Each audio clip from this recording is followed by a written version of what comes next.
How to fix email not allowed on Telegram problem. Hi everyone, I'm here to assist you today without any delay. Let's jump right in.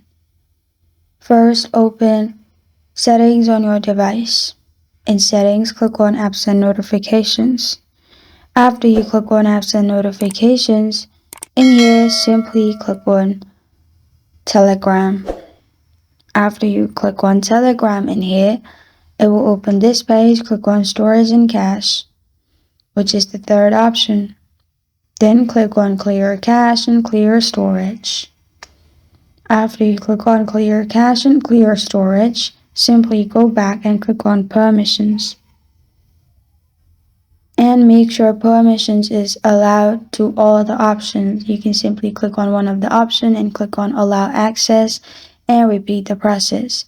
After you do that, simply go back from this tab and then open Play Store.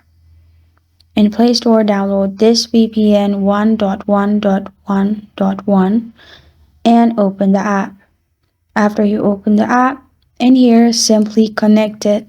Make sure white circle is on the right side. After your VPN is connected, open Telegram and your problem will be fixed. This is how to fix email not allowed problem on Telegram. Thank you for joining me today. If this video helps you out, please leave a like and subscribe for more. Got a question or want to suggest a topic, comment below. Thank you for watching.